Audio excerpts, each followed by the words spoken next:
Čau! Nu jau solītais otrais kardināls, kas ietekmē mūsu ikdienu, arī rezultātu iegūšanu, vai tā ir svara zaudēšana, vai svara uzturēšana, vai tad arī muskuļu masas palielināšana, kas arī ir mērķis ne tikai puišiem, bet arī meitenēm. Kāpēc stress spēlē tajā lomu? Jo stress ir pat diezgan vienkārši. Tie ir hormoni, fizioloģiskas darbības, bioķīmiski procesi mūsu ķermenī, un kortizols, adrenalīns, kas ir stresa hormoni, un arī cita veida hormoni, ir tie, kas tur tad to mūsu ķermeni tādā hroniskā stresā, ietekmē citu hormonu darbību, to pašu insulīnu, kas arī regulē cukura līmeni. Tas ietekmē ļoti bieži arī tikpat vienkārši, kā tas var būt tieši izsalkums vai izsalkuma neesamība. Līdz ar to mēs negribam vai tieši otrādi gribam pārāk daudz ēst. Tas var būt spiediena maiņas, ka spiediens ir pārāk augsts, līdz ar to mēs nevaram sasniegt tās fiziskās sagatavotības mērķus, tāpēc, ka ķermenis vienkārši neattīstās no tā, ka mūsu spiediens ir augšā.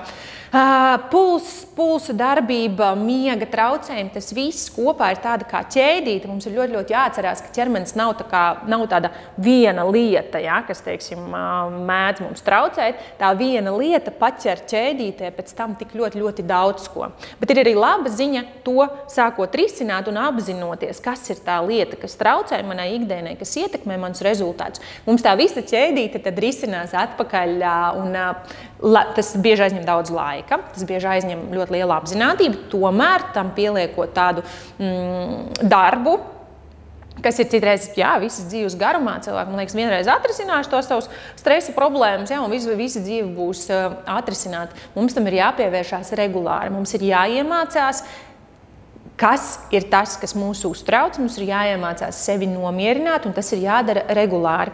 Nevis, ka es dzīvoju konstantā trauksmē, bet es saprotu, kas man šo trauksmi rada. Un ļoti interesanti ir tieši pēdējā pusgada laikā savā praksē ļoti novēroju to, ka cilvēkiem, un arī skatoties literatūrā, tas apstiprinās, ka tajā brīdī, kad mums ir stress, iespējams, tas stress pat ir daudz sakāpinātāks, ņemot vērā kaut kādu iepriekšējo pieredzi. To mēdz saukt par bērnības traumām, kāpēc es neesmu tāds ļoti liels šīs definīcijas fans par bērnības traumām, jo mēs nereti cilvēks mēdz tā kā vainot to bērnību, vainot savus vecākus, vainot tas, kas ar mani ir noticis, un tad dzīvot tādā cietēja lomā. Esmu šodien skarba, es tā skatos un tieša. Tomēr tā ir taisnība. Mēs tā kā vainu ir tie, kas to tā kā vaino, vai tad ir tie ļoti bieži arī vīrieši, kas neapzinās, ka tas ar viņiem notiek. Kā rezultātā palielinās spiediens, teiksim, ļoti bieži tieši tas spiediena paaugstināšanās ir situāciju dēļ, kas notiek tagadnē, bet ķermenis tās atcerās un ļoti sāsina. Līdz ar to ceļās spiediens, līdz ar to veidojās vairāk traumas, ļoti bieži puiši ir satraumējušies sporta zālē, vai vienkārši skrienot, vai saka, es it kā visu laiku to daru, pēkšņi man tās traumas rodās. Un risinot, protams, ka es neesmu tas kabinets, ar kuru to risināt, bet es ļoti bieži esmu tas kabinets, kurā mēs saprotam un atrodam, ka īstenībā jau nebija vaina, ne? Tas holesterīns un tas spiediens nepacēlās.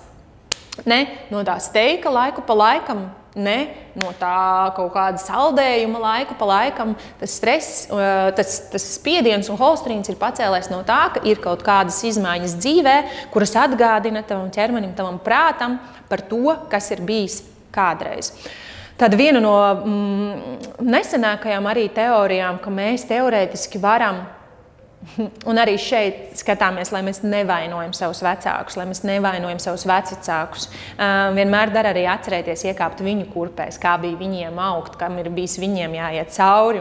Un mūs jāaudzina bez nekāda šāda veida pieejamiem, video pieejamām aplikācijām, literatūras, kur nu vēl vai par to runāju. Tāpēc vienmēr nevis tīri tā kā vainojot, redz, tāpēc, ka viņam tā bija, man tagad arī tā ir, ja? Bet tomēr mēs varam pārmantot arī šīs stresa iezīmes un satraukumu par kaut kādām konkrētām lietām. Ja, viens ir tas, ka mēs pārmantojam tieši, vai mēs esam to redzējuši bērnībā visu laiku, vai tas ir finanses, ļoti biežākais tas ir finanses. Tad, kad tu pats esi pieaudzis cilvēks un saproti, ka tās finanses tev ir pašam jārūpējas par tām, tev nāk atmiņā viss, kā taviem vecākiem tas notika, kā tev vecāki par to runāja, kāda jums ģimenē bija par to stress, vai par to nebija stress. Tas nav absolūti tā zinātniski super pētīts gadiem ilgi, bet tomēr tajā mūsu šūnu līmenī var palikt arī tas, mēs varam pat piedzimt jau ar stresa to signālu par kaut kādām konkrētām lietām.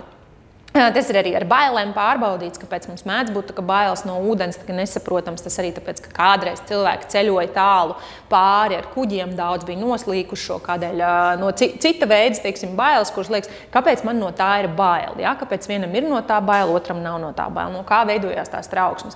To tā kā skatoties tālāk, viens ir tas, vai nu jā, mēs esam to redzējuši kādreiz, vai mēs esam piedzīvojuši kaut kādu ļoti lielu triecienu saistībā ar to, vai iespējams tas jau ir mūsos nonācis no paudžu paudzē. Tomēr vēlreiz atgādinu, man ļoti patīk tā teorija, ka mums uz sevi ir jāskatās, jāredz sevi kā ķēdes posmu. Mēs neesam tagad savu vecāku un vecāku rezultātu, savas bērnības rezultāts. Jā, tā ir pieredze, kas mūs ir veidojusi, un bieži vien ļoti smagas trauksmes cilvēkiem ir un stresi par to, ka liekas, it kā viss tā kā ir labi. Es nesaprotu, kāpēc ir tā, un ļoti nesen arī bija tieši vīrietis, kuram apzinoties to, ka jā, šī nav mana pieredze, kurai es eju cauri, bet mans ķermenis met augšā vienkārši visus trauksmes signālus, jau velk uz izdegšanu, tāpēc, ka tas ir noticis bērnībā, līdzīgas šīs situācijas, palielinās kaut kādi izdevumi, palielinās dzīves, tas līmenis paaugstinās un arī ienākumi ir paaugstinājušies, tomēr palielinoties izdevumiem. Šim konkrētajam piemēram ir viss iespējamais trauksmes signāls, spiediens ir augšā. Izejot visus ārstu kabinetus, jo, protams, mēs nevaram saprast, jā, nu tās ir manas dzīves traumas, es tagad viss, tā ir, tagad es tā dzīvošu.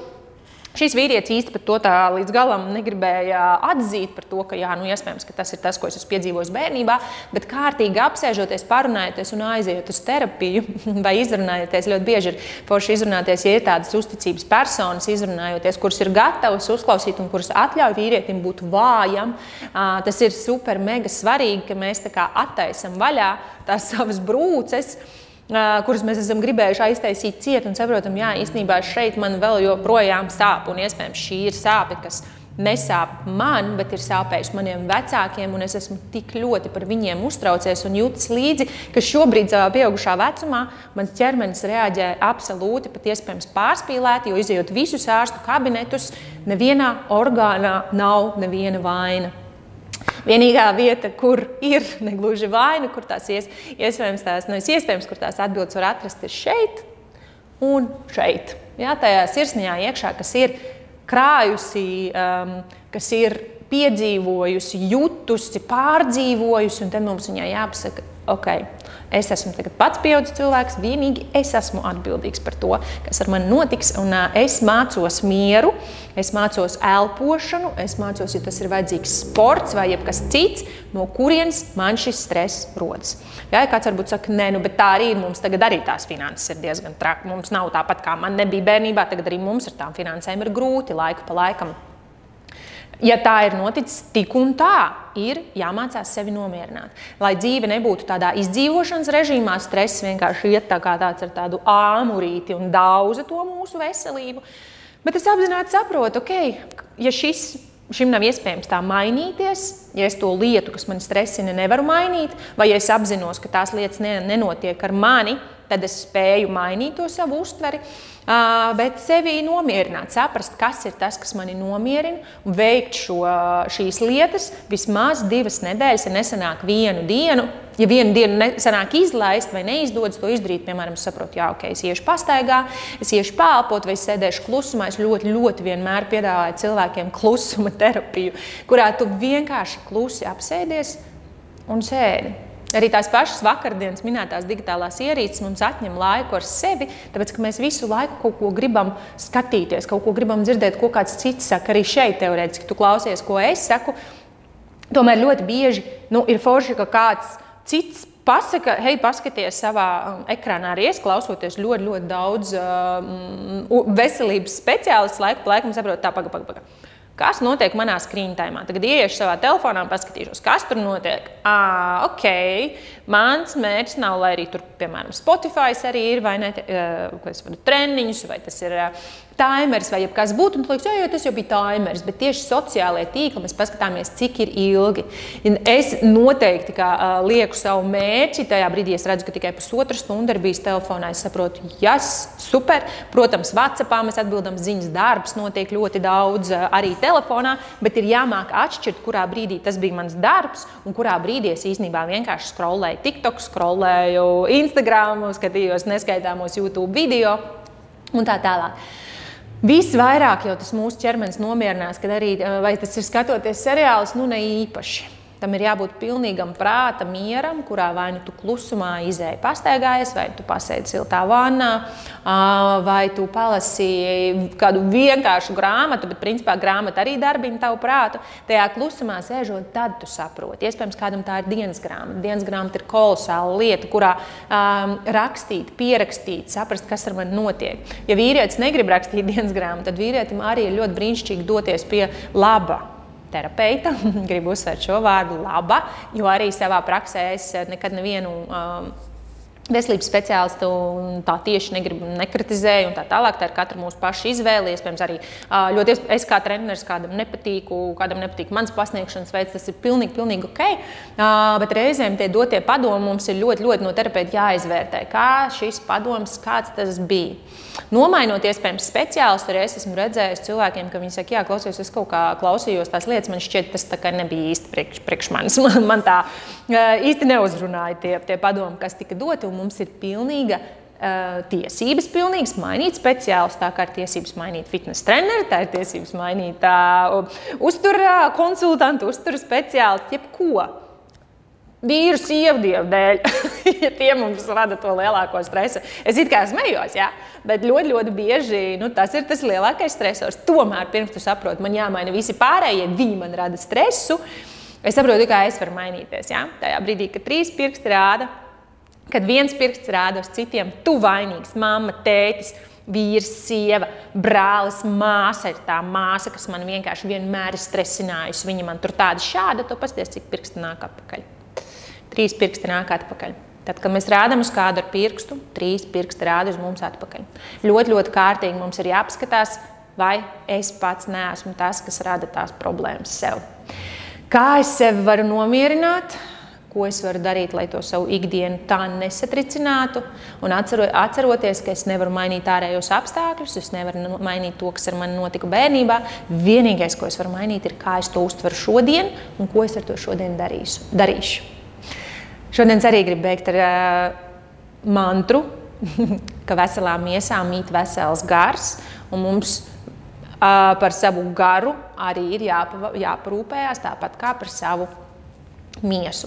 Un tas saistībā ar stresu ir gan viens, gan otrs cieši. Nav nekā laba tādā konstantā, hroniskā stresā. Vieglā stresā, jā, es jau pasitu ārpus komfortzonas, ok, stresiņš forši es attīstījos. Ja? Mums, lai mēs augtu un pilnveidoties, tāds vieglais stress ir nepieciešams. Tajā brīdī, kad tas ir hroniski, par visu pamostos esmu jau stresā, notifikācijas pilnas, darbi, finanses, bērni, karš vēl, pandēmija tikko bija, kas ir atstājis sekas savus par sevi, tas uzskats, pašvērtējums, vecāku loma, visi ārpēc, kas vēl slikti. Nē, es pamostos pirmā doma tā brīdī, ka man jau nāk jau visi šitie te jau vodi, viss man nāk, šodien būs laba diena. Šodien būs laba diena.